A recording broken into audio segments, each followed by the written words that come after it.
उल्लेख सातत्याने ते एसएनसी म्हणून करत आहेत आणि सातत्याने गद्दार गद्दार एसएनसी म्हणजे काय? एकनाथ संभाजी शिंदेचा शॉर्टकट एसएनसी म्हणून. शॉर्टकट? मग मी असं म्हणू का, त्यांचा युटी आहे, यूज अँड थ्रो, असं म्हणू? वापरो और फेको, ही त्यांची नीती आहे. मला बोलायला लावू नका. माझ्याकडे भरपूर काय आहे. मी शांत आहे. मला शांतपणे काम करू द्या. तुम्ही मला गद्दार गद्दार गद्दार गद्दार म्हणून हे केलं, खोके खोके म्हणून केलं. अरे तुम्हाला महाराष्ट्रातल्या जनतेने खोक्यामध्ये बंद करून टाकलं. 100 मधून 20च आले. ते पण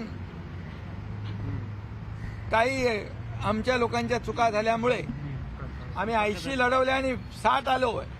त्यामुळे महाराष्ट्रातल्या जनतेने गद्दार कोण आणि खुद्दार कोण याचा फैसला या विधानसभेच्या निवडणुकीत केलेला आहे.